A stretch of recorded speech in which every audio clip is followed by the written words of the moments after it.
On November 5, 2025, a conference themed Persecution of Religion and Conscience Globally was held at the Palazzo Giustiniani, Sala Zuccari, seat of the Senate of the Italian Republic. The event was initiated by Senator Valeria Valente and organized by the Italian Center for Studies on Freedom of Religion, Belief, and Conscience. Experts, scholars, human rights activists, and representatives from various organizations shared their insights.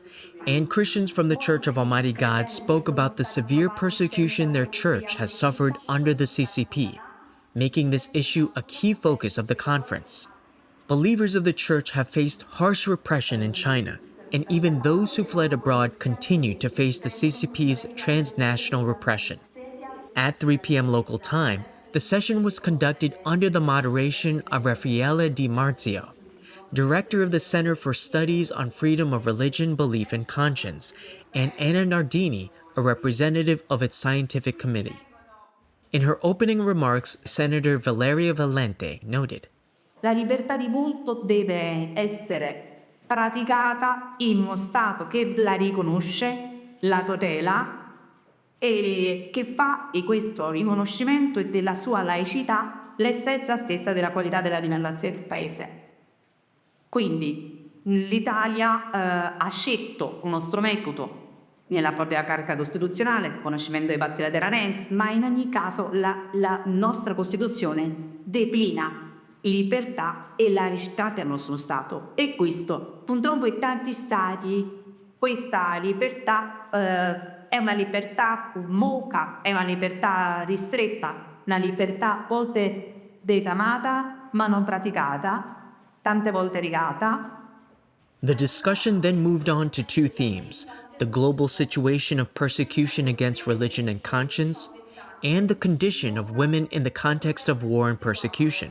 Mattia Ferrero, vice president of the Italian Union of Catholic Jurists, noted that Christians are the most persecuted faith community in the world today. He said, Oggi la persecuzione dei cristiani persiste in forme diverse, con un'ampiezza probabilmente mai vista prima. Secondo le stime di Open Doors, 380 milioni di cristiani soffrono livelli elevati di persecuzione e discriminazione. Per Update the Church in Need, 4,1 miliardi di persone vivono in stati dove si verificano gravi e sistematiche persecuzioni religiose, mentre 1,3 miliardi in stati che discriminano gravemente comunità religiose. Se solo si considera che il cristianesimo è la religione più diffusa nel mondo, non è esagerato affermare che i cristiani sono, perlomeno in termini di numeri assoluti, i credenti più perseguitati al mondo. During the seminar, Sophia Xiao, a Christian from the Church of Almighty God, explained that the church is one of the most severely persecuted Christian groups in the world today. Since its establishment in 1991, the Church of Almighty God has been subjected to relentless repression by the CCP, an atheist ruling party.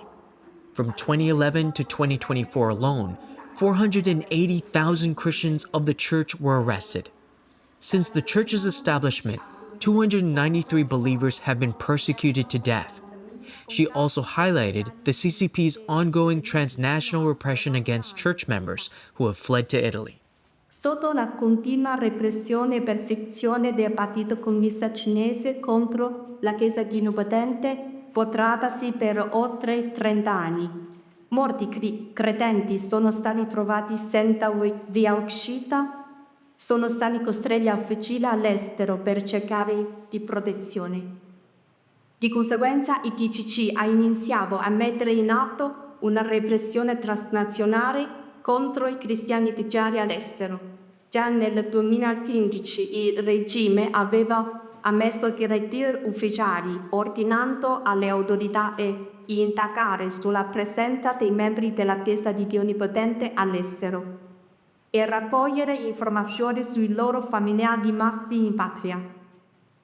Secondo quanto riportato entro il 22, il Partito Comunista Cinese ha istituito oltre 100 stazioni di polizia cinese non autorizzate all'estero, di cui 11 in Italia. Ad oggi i sedi web dedicati ai servizi l'intelligenza cinese come Taiwan e Alleanza Anti-Dio Onnipotente Pubblicano regolarmente nomi, foto, dati di richiedenti asilo appartenenti alla Chiesa, dipenenti membri attivi della Chiesa di Pio Nobodè. Questi credenti, una volta rimpatriati, rischiano immediatamente l'arresto e la tortura. Un caso emblematico è quello della sorella Shaolin, che dopo il rifiuto dello scuoto mandare asilo in Italia è stata costretta a tornare in Cina. Non appena atterrata è stata arrestata. La polizia cinese aveva raccolto dettagliate informazioni sulle sue attività della Chiesa in Italia, inclusi luoghi di incontro non ufficiali. Le è stato imposto di identificare altri membri attraverso fotografie e successivamente ha subito torture, lavaggio del cervello violento ed è stata rinchiusa in campo di rieducazione. The organizer of the seminar, Raffaele Di Marzio, director of the Center for Studies on Freedom of Religion, Belief, and Conscience, is a social activist and holds a PhD in psychology. She's also one of the leading scholars on new religious movements and has long been aware of the CCP's persecution of the Church of Almighty God. She said, Dal 2016-2017 siamo venuti a conoscenza di questa persecuzione e abbiamo cercato di informare subito il pubblico italiano di questa grave persecuzione e abbiamo anche cercato di informare le istituzioni. Abbiamo realizzato una conferenza parlamentare sulla persecuzione della Chiesa di Dio Onnipotente in Cina. E abbiamo anche ospitato alcuni rifugiati e abbiamo messo a disposizione la nostra sede affinché potessero fare delle interviste e raccontare la loro storia. E ancora continuiamo oggi ad aiutare in tutti i modi possibili, anche con le nostre pubblicazioni, la Chiesa di Dio Onnipotente. Sì, oggi abbiamo messo in evidenza una cosa molto grave, cioè che la persecuzione è transnazionale e che anche in Italia, dall'Italia escono fuori delle informazioni che possono aiutare il Partito Comunista Cinese a perseguitare coloro che si trovano in Italia come rifugiati e questo è molto grave, è un aggravante della persecuzione che già avviene. Dr. Francesca Evangelisti, National Secretary for Italy of the International Association for the Defense of Religious Liberty, has been following the persecution of the Church of Almighty God by the CCP for several years. She stated, Allora, ho cominciato a capire quello che stava succedendo grazie alla conferenza stampa organizzata dalla professoressa Raffaella Di Marzio nel 2017 qui a Roma e la reazione è stata scioccante. Non ci credevo all'inizio, mi sembrava una cosa di terribile, veramente terribile, purtroppo però è tutto vero e quindi ho cercato allora di informarmi di più anche attraverso il sito Bitter Winter e Biburgo è mio grande sostegno e anche tanto dispiacere per quello che sta succedendo e cerchiamo tutti insieme di far sentire la voce per far smettere queste persecuzioni orribili che stanno accadendo. in response to the CCP's transnational repression against the Church of Almighty God, the Italian human rights magazine Bitter Winter published a series of 5 reports beginning on September 1st, 2025. These reports expose the Red Octopus CCP's 7 tentacles, outlining 7 approaches of the CCP's transnational repression.